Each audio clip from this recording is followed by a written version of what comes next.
So throughout Tanya, something really interesting that's happening is the Alter Rebbe is addressing different people with different spiritual standings. And so he's very careful with specifying what applies to whom.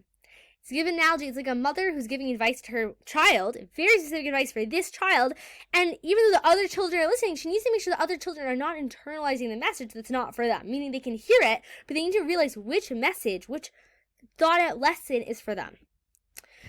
So the Alter Rebbe doesn't want someone to start making excuses for themselves based on this chapter. The Alter Rebbe wants to make sure nobody will misquote the previous ideas that we've mentioned. Therefore, he now addresses the person who sits in the marketplace and tempted by sin, right? So this person who's like, oh, that's me. I have a challenging environment. Oh, that's me. I have a challenging nature. I guess I'm good. I'm good to go. Okay, if no one judged me, I'm fine.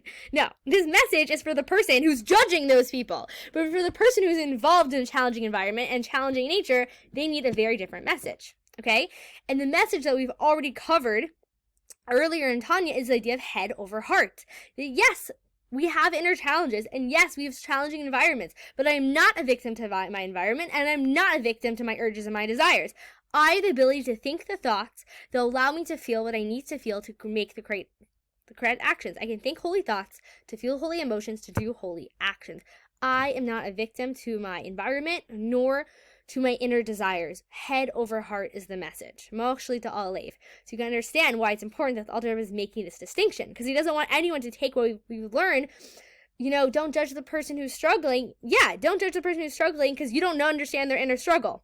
But if it's your inner struggle, understand that you have the ability to overcome it. That is what the Tanya is telling us, is empowering us with. Kikra v'lecha davar ma'od. We can do it. This is all within our reach.